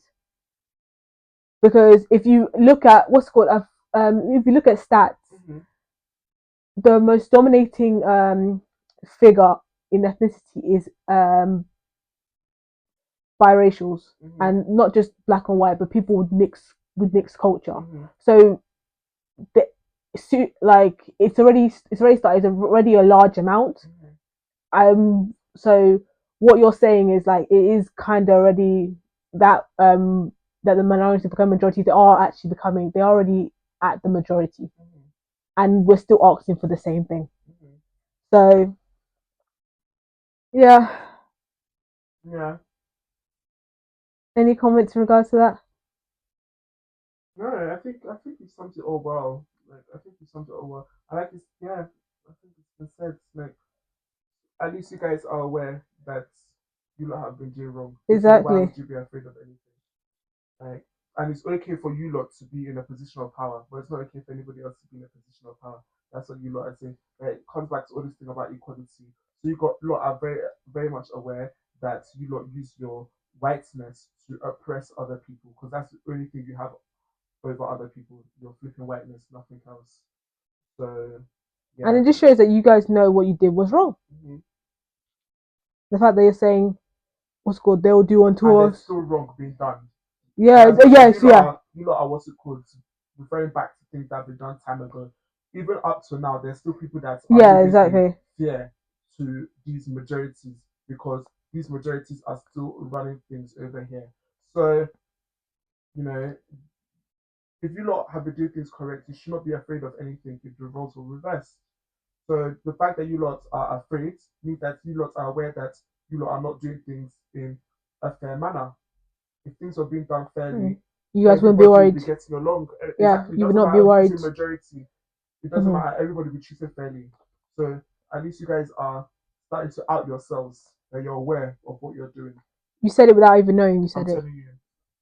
So yeah, but I'm just gonna leave that there. Yeah, that's the most attention we're gonna give you. I'm telling you. Well, we'll probably never like bring up your. Okay, I'm not saying we'll never, but I really doubt we'll hear your name. It's not really a point of interest for me. Anyway, do you know who Jada Wade is? Yeah. Do you know who Ara Fletcher is? I've heard of Yeah. So basically, there was this show on BT that they won. What was it called again? They were colourful. Yeah, it was colourful. It was colourful. I was about to say, is it uncut? It's not uncut. It's something else. But yeah, they on the show, right? There was some issue, but nobody really knew what the issue was. And then when they said the issue, no one really believed the issue. Now let's go to now, and Jada's kind of hinting that Aria messed with little baby, and I don't really care about their situation, but it just brought me back to the conversation we had last week, where we're saying like how I said that guys get more attacked than women if they cheat. But now I'm seeing this situation, guys, maybe after like I need to halt what I said, because Ari is getting more of the flack about this thing than little baby. Was little baby with this thing Jada Wade when this happened? I have no idea. But people are saying that. Some people are saying that even if they weren't, like that's your mate, that was your friend, and you did that. Yeah, but that's what I'm saying. If they weren't together, then I can see why little baby's not getting as much flack because. Oh, okay, yeah. I understand what you're saying. Yeah, so that is I don't know. And I cannot really. So just to pinpoint and go back to my point that I made last time about the girl getting more. No, the guy getting more flack than the girl. And a part of me is just like, you know what? Let me put a pin in that statement and do more research, because in this situation, I'm seeing Ari get more flack. Yeah. And even with like, no, I still stick with the Offset and Cardi B thing, because I'm not gonna lie, I've seen the tides turn with the Cardi situation because of Stefan Diggs. The situation happened with Stefan Diggs where he's been accused with assaulting his chef, like strangling her, all that stuff. And people are saying you literally went from you went from a bad situation even to a worse situation, and on top of that you had a revenge baby. And I've seen a lot of people come at Cardi more than even Stefan Diggs and his situation, saying, see what you've put yourself into. Yes, yes, you have money and all that stuff, but that doesn't mean that you're creating a great environment for your kids. That's what some people are saying. So I'm saying, like, I'm starting to see the girls get the flack more than the guys. Honestly, with all of this being said, why I feel like this world needs a lot more of is respect. Like, people should respect themselves first and foremost. When you respect yourself, you not put yourself in silly situations, and respect others. When you respect others, you too will not want to put them in silly situations. And with that, a lot of this nonsense can be avoided, because these things should not even be situations in the first place. There's nothing to write home about. There's nothing positive to take away from it. You are just opening your legs, inserting your pipes, just without any respect, and it only leads to consequences. So why don't we just all avoid those consequences and be respectful? But oh well, we need to discuss something. So at least thank you for that. Yeah, thank you for giving this to us. But on a lighter news, and usually, I'm always bringing the sad death news, but I have some good news. What's that? Nene Leakes. Big ups to Nene Leakes. We're very happy. Who announced the HBIC is back in town. The HBIC. Yeah. Okay. Yeah. She announced that she's coming back to the Bravo network. And I kind of like how she said it. I'm coming back to the Bravo network, all that stuff. I like how she said the Bravo network before she was saying the housewives and stuff. So yeah, because maybe it could lead to more Bravo things on her own. Yeah. So good to see. And we did have a brief conversation where you said that you hoped that it was Nene's decision to have to only do 1 or 2 episodes, and not them just dashing her 1 or 2 episodes. Yeah. And I agree. I hope it is. I hope this was your decision, Nene. Yeah. Honestly, I think I'll always root for Nene's success. I would always give that woman credit. She's the reason why I was made aware of that franchise, and why I was Yeah, I was made aware, and I've been a fan of her ever since. And I just feel like when somebody puts so much into something, there is a certain level of respect that they should be given, and a certain level of, yeah, just respect. I don't see a reason why situations got to where they got to when it came to her and the network. And the fact that they did get to that point, it has less kind of a sour taste in my mouth. But if Mimi is happy to come back, great. Yeah, For she's her to be happy. happy to come back. But yet again, I don't think out of like I think that network, I hope they do respect what she has brought to their company, because it is unmatched, to say the least. It's actually, you cannot compare it to anybody else. It is simply unmatched. So I hope they do respect what she has brought to the company, because like if any, cause what I am worried about such dynamics is, people not giving people their props, or like not, when people try to like keep people stifled and limited, like Keep them in their cage. exactly, keep them in cage. You know what's up here, you know what is up, but you're not gonna admit to me you know what's up, so that I will keep chasing you around, that kind of thing. And I don't rate that, because the fact is, I have done my part. You lot have probably done your part for us to get here. So let's acknowledge that. Don't keep thinking and trying to make me feel like, yeah, I need you, that kind of thing. You need to keep chasing me. No, no, no, no, no. Let's respect what both people have brought to this table here, and I hope that's where it's at, because I hope there's some understanding. Yeah, I hope that is where it's at with the whole situation, because yet again, she deserves the respect.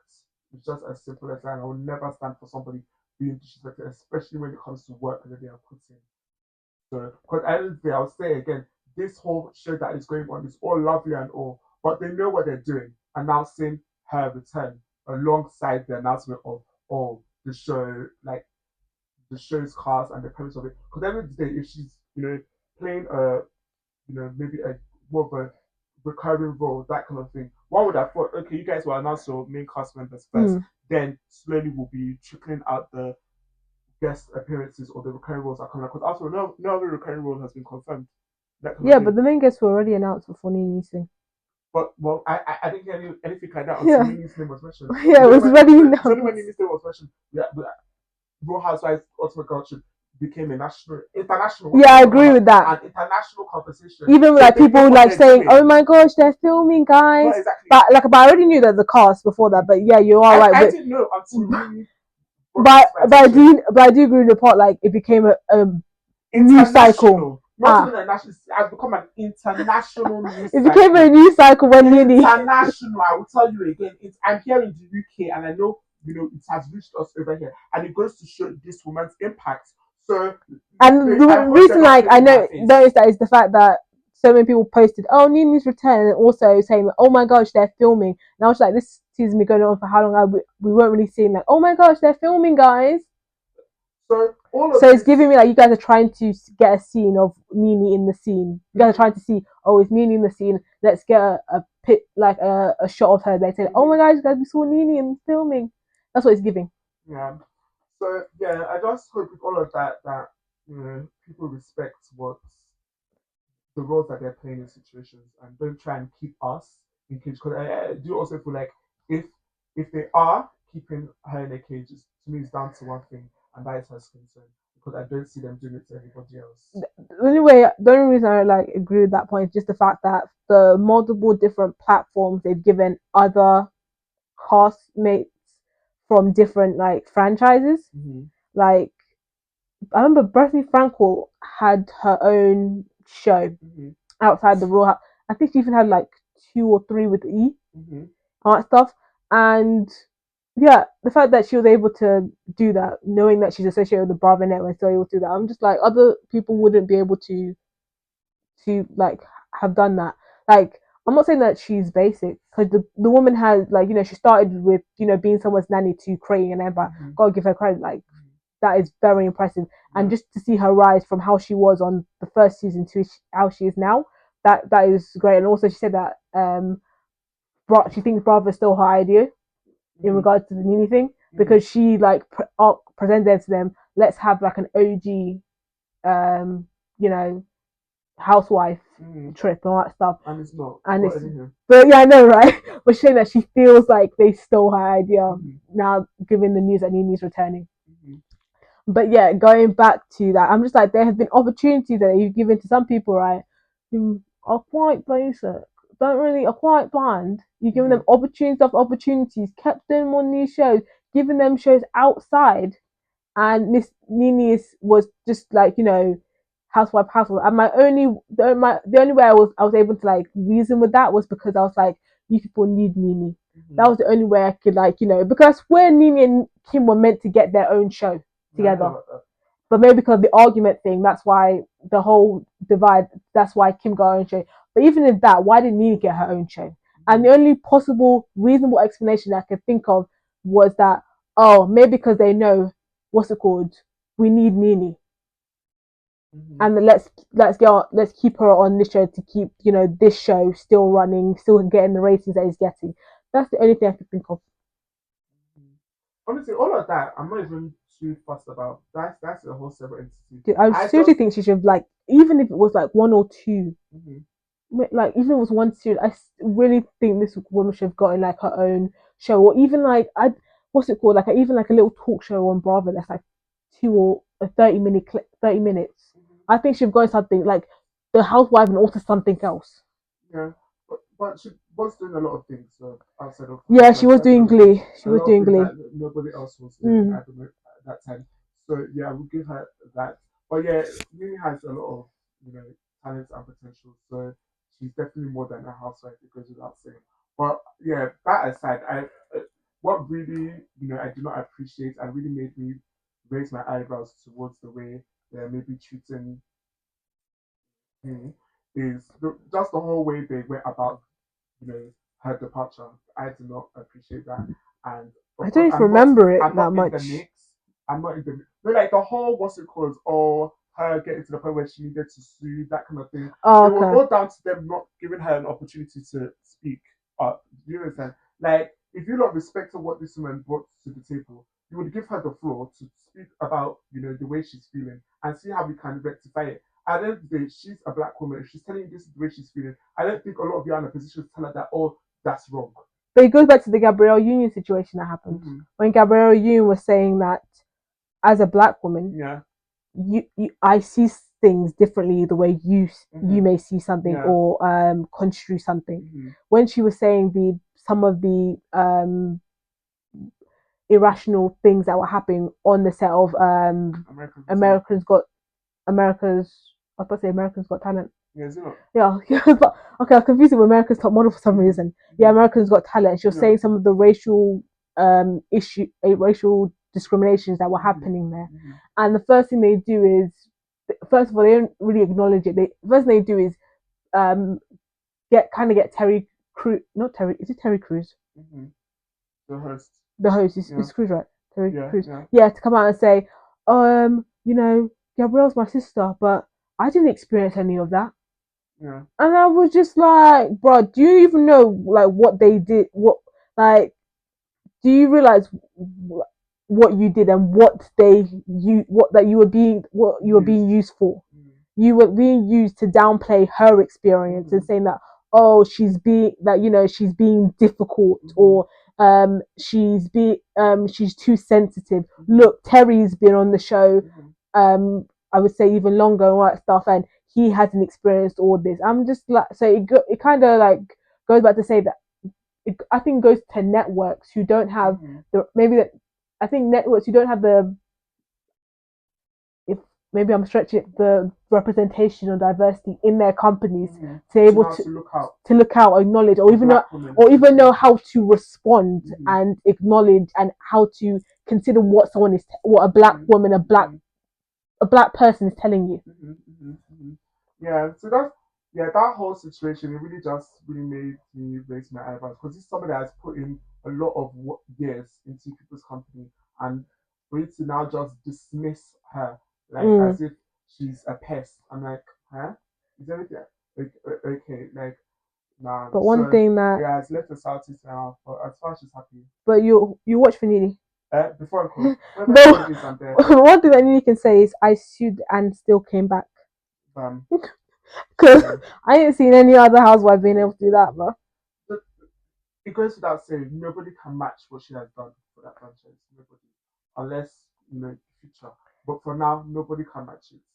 So I don't. It goes back to when people were talking about the top reality stars, and she's definitely up there. She's there. Then someone said Tiffany New York. Then someone said Tammy Ronan from Basketball Wives.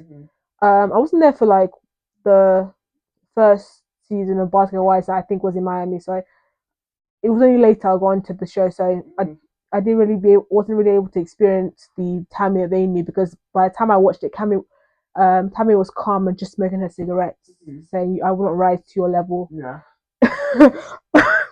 Yeah. So Tammy, and then they said Kim Kardashian.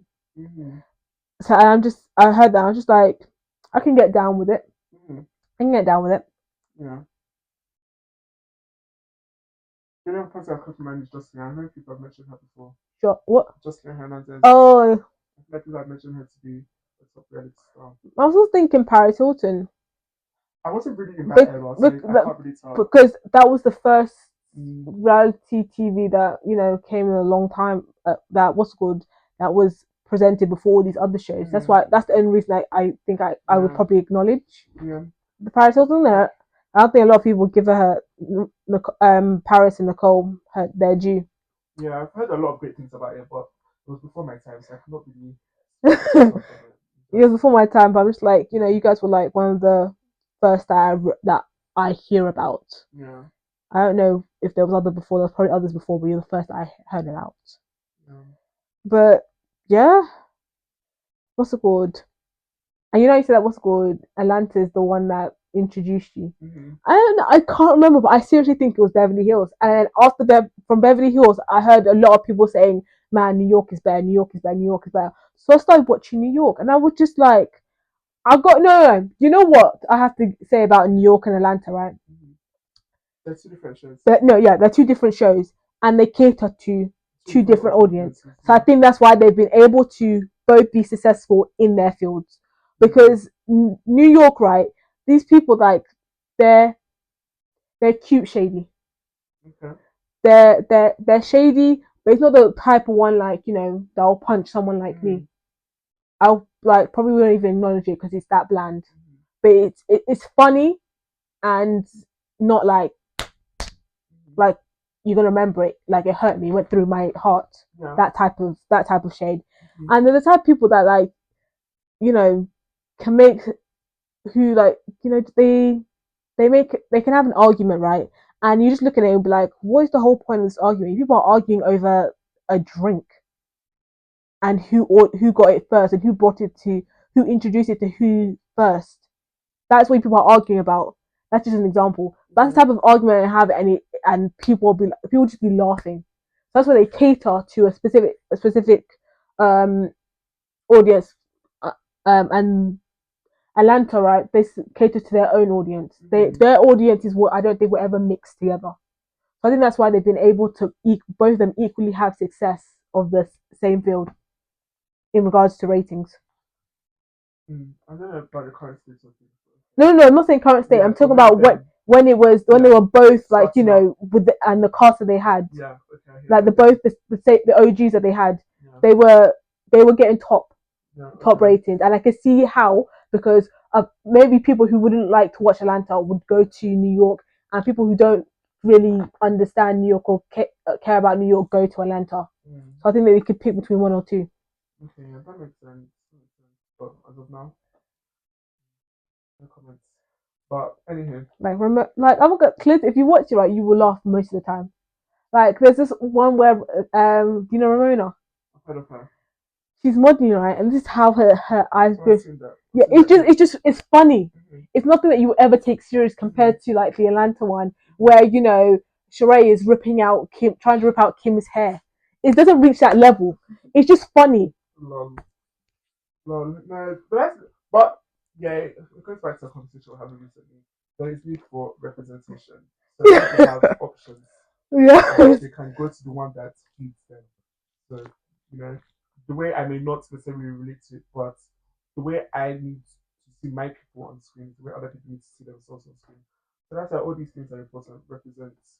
I knew like New York was funny when I was just like, mm-hmm.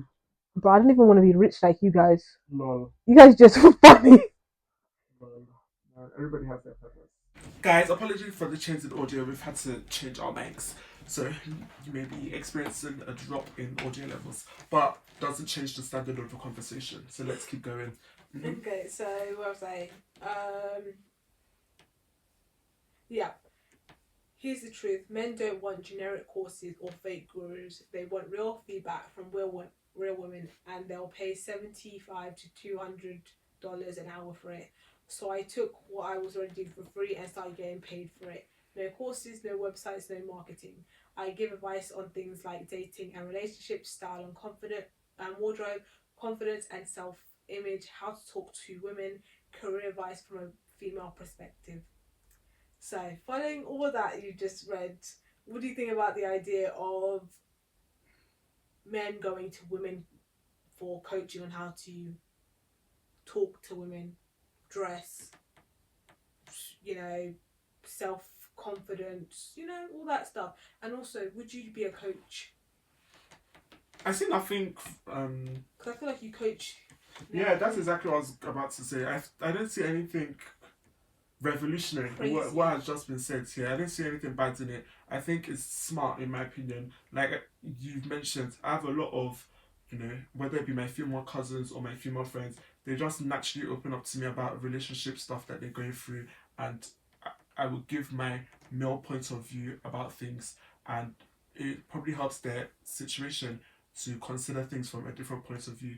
So I just think it's smart. At the end of the day, men, we see things, we probably understand our point of view as men, and women understand their point of view as women. So for a man to be seeking a woman's advice about how to approach a situation with a woman, it's probably smart and it's probably profitable. So, and there's a business to be made out of everything in this world.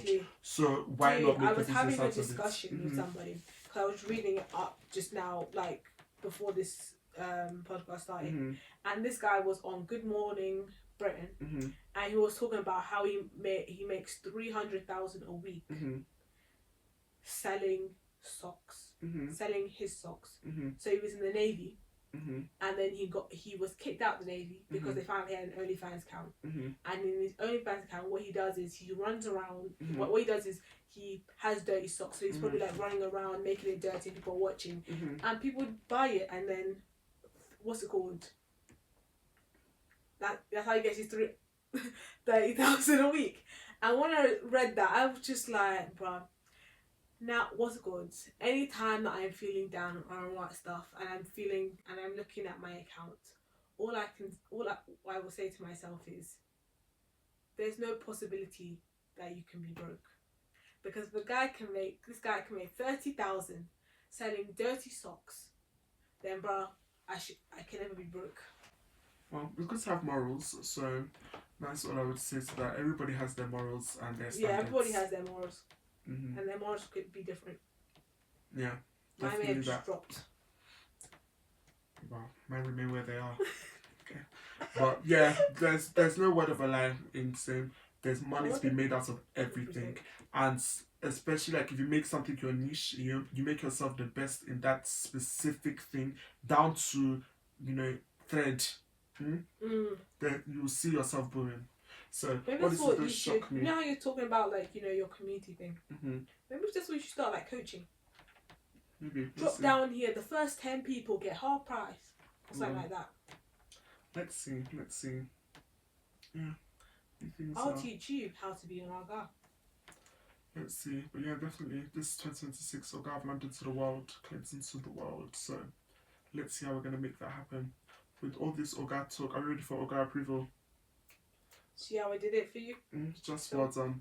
But yes, guys, it's time for Oga approval. That's when I, Clinton, the Ogaoflondon, alongside my fellow Ogas, because I only roll with the Ogas. In the streets. Okay. That's when we discuss different scenarios and we pass our judgment as to whether it gets our Oga approval or Oga rejection. And Oga approval, of course, is the way to go, because the Oga way is the right way. So today's scenario came from a scene I watched from Love Island UK, All Stars. Oh my gosh! Yeah, I just seen a clip of Whitney making out. Was it Chris? No, Chris is not there. There's no Chris there. It's Jack. Jack. Is it Jack? His name is Jack. Ginger. Yeah, Jack. That's the only person she's made out with. Oh my gosh! How could I forget? What's that? Now you just brought Love Island. Now you just brought the Love Island thing. How could I forget the guy? We're gonna remember next episode.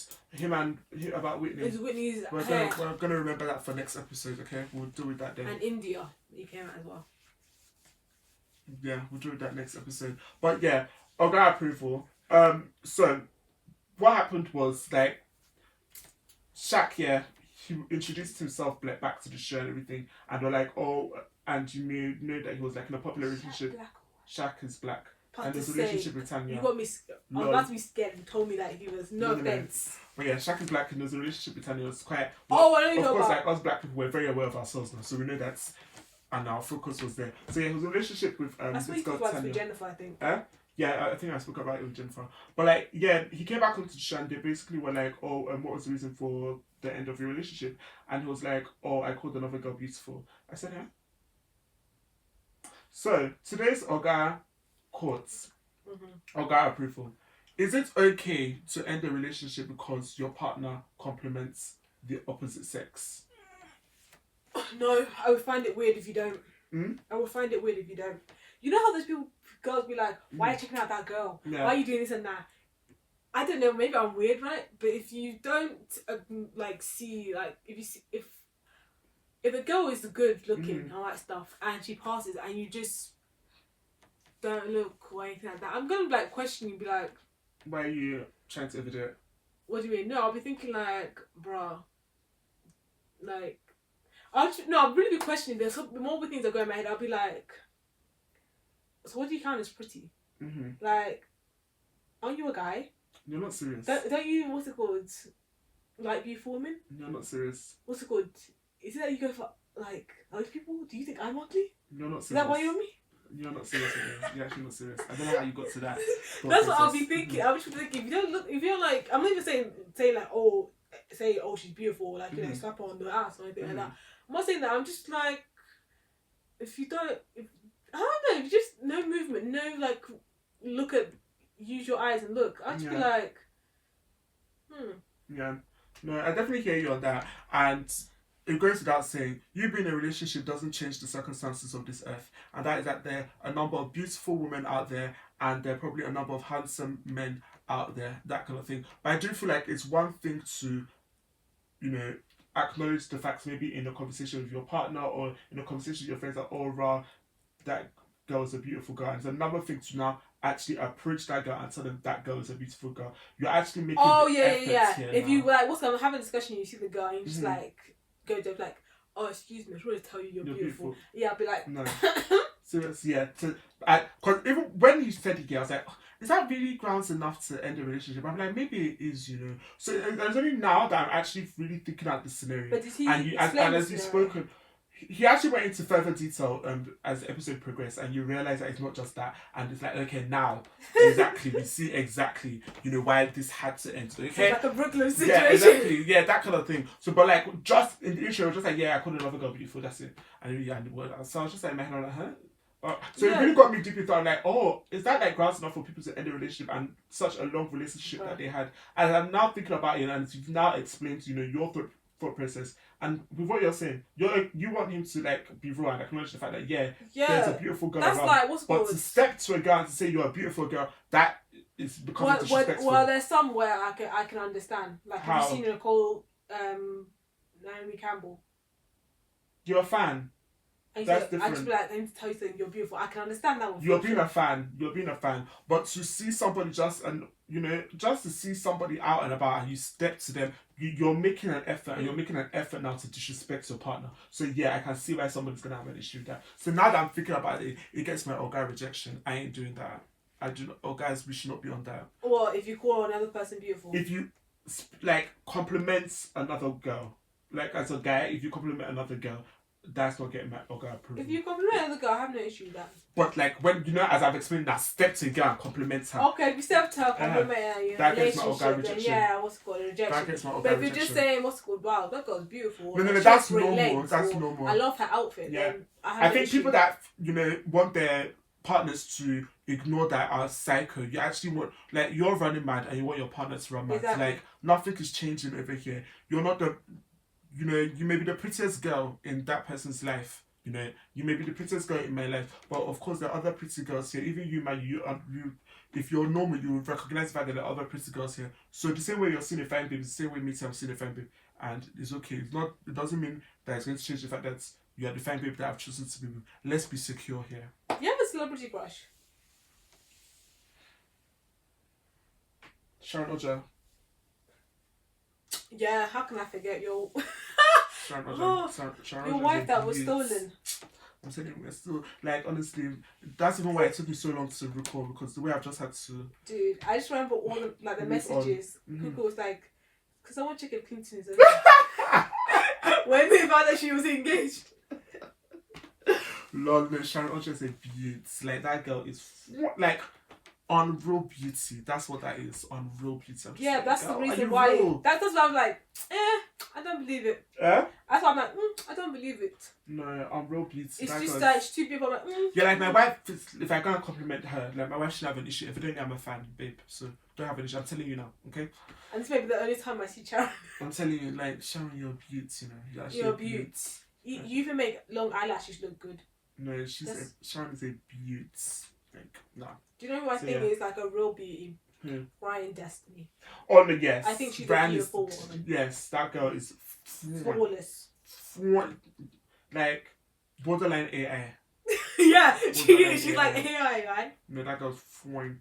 No, she's a beauty. And then you see she's with Keith, which is also a fine individual. So both fine people. No, that girl is fine. No. It's like Uche and Clinton. They're just fine people. I know myself. Who's Uche? Not you, Clinton. I know you're talking about me, but which Uche? I'm talking about you. Uche Montana, my good. Of course, I'm here at Uche Montana. I was talking about Uche Montana. I was not talking about Uche. Which other Uche and Clinton from what's it called? I think you're the, what's it called? Are you the one? Who knows them? I don't know them, and then one is named after me. People know Uche and Clinton. They want a reality. Who's Uche and Clinton? They want a reality show on MTV. Are you the one? Basically, it was like a group of people. Why did we know that? And there was an Uche. Why didn't we as a community know that? Dude, they had a whole wedding. Trads, white. Why are we unaware? Well, people are aware. Maybe just not. But they're what's it called? I don't think our community is aware. I don't think they're that aware, but like they didn't make it on magazine, so. We should be more aware. The fact that there was an Uche. And yeah. Yeah. Yeah, but basically it was an MTV show. Are you the one? They used science to figure out people's matches. It was a group of people, and science to determine that these people are matches. Yeah. And it's up to them to decide to figure out who all the matches are, and then they win money if they get all the matches right. Like a lot of people thought Uche and Clinton because they connected at the moment. This guy Clinton was not looking at any other girl. It was Uche, and Uche was she wasn't the type of person that's like in your like the typical when I say typical Nigerian, because Nigerians are all different. You can't say there's one standard of them. But she wasn't like, in your face, you come at her, she did She was the type, she was peace. She was, she's the type of girl that, reads likes to read and reads the room, and she knows the people that she wants to associate with, the people. She's classy. She sounded like my friend. Though. She's classy. That's the best. That's the best way of saying it. Of course, now she that's has, our she has vibe. a classy Very attitude. Vibes. She's the type of person who'd be like, I have good nails. I have good weave. I'm not ruining it on you.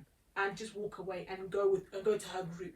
The people that are going to probably even come to her defense, and she doesn't have to do anything. That was the thing she was giving. And when I told you the minute Clinton and Uche started talking, this guy was not seeing any other people, and girls were trying to flirt with him because this guy's fine. And I remember there's one other black girl, because there was a few black Uche and this girl, they were good friends, and the girl was into Clinton because she's good looking, and she was just like, I don't think Uche's his match, and I really want to put them to the test, because there's this machine that they use, they put their hand on it, and if it's a match, it tells them the match. It's not a match. It's not a match. So I really want to put them into the match, match machine. So they're not a match, and therefore Clinton won't spend any more time with Uche. She spend more time with me because I think we're a match. So they sent them there because a lot of people actually thought they were a match, except that girl. They put them in, and it said that they weren't a match. And they were so sad. And they were talking, so they had to like go and talk to other people to figure out their matches. But when they were talking to those people, they were still thinking about each other. And they ended up winning the money because they all figured out who their matches was. But the minute they won the money, those people went back to each other. Clinton and Uche. They're like, I don't even think they were kissing other people or doing anything like that. I think they were just talking and saying, "Oh, I think you're my match. I think you're a match, and let's win." And, like the minute the money was won, that was it. They went back, and yeah, they've been together, and it's so cute. Yeah, but yeah, there's an Uche and Clinton, and they're fine. Okay, that's lovely. They're like Ryan and what's it called? Yeah, I need to check in on these lot and see what's going on there. But yeah, that's lovely. But wow, guys, today has been an extensive chat, and we know that you have appreciated it. So make sure you hit that subscribe button for those of you that are listening on YouTube, watching us on YouTube. Hit that like button, hit that notification bell, drop a comment, share. Okay, those of you that listen on Spotify, Apple Podcasts, AfriPods, follow, rate the episode, comment, do the needful, engage. Okay, and we'll be back again next Monday, 5 p.m. right here, Puff and Tea Podcast. But for now, we're out. Bye, guys.